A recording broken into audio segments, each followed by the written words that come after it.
Guys, welcome back to my channel. আজকের ভিডিওটা হচ্ছে আমি একটা 50 টাকা দিয়ে একটা পেটিস কিনেছি আর সেটা তোমাদের সামনে রিভিউ করব। সুতরাং ভিডিওটি পুরো দেখতে থাকো আর কমেন্টে ভালো লাগলে তোমাদের প্রতিক্রিয়া দাও, ঠিক আছে? আমি এবার পেটিসটা নিয়ে আসি, তারপর কথা বলছি। দেখো, এই হচ্ছে আমার 50 টাকার পেটিস, জাস্ট লাইক দ্যাট। এই পেটিসটা 50 টাকা, ক্যান ইউ জাস্ট বিলিভ? এটা হচ্ছে 50 টাকা।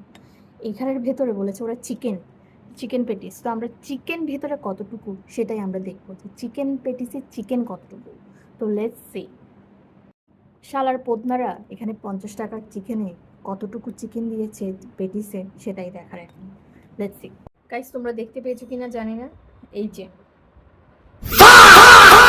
এতটুকুই হচ্ছে পুর, আর এই পুরোটা জুড়ে হচ্ছে পেটিস।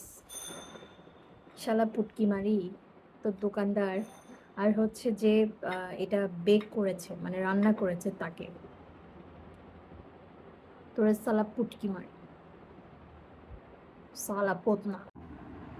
এই হচ্ছে সেই পেটিস, দেখতে পাচ্ছ সাইজ দেখেছো? এতটুকু 50 টাকার এতটুকু একটা পেটিস। এখানে ভেতরে কি আছে এবার দেখা যাক। আরে বাপ রে বাপ, 50 টাকার চিকেন প্যাটিসের মধ্যে এতটুকুই হচ্ছে চিকেনের পুর। বাহ! আর পুরো এই পুরো জায়গাটা পুরো বন্না প্যাটিস। এত বড় একটা পেটিসে এতটুকুই হচ্ছে গিয়ে পুর। My goodness, can you just believe?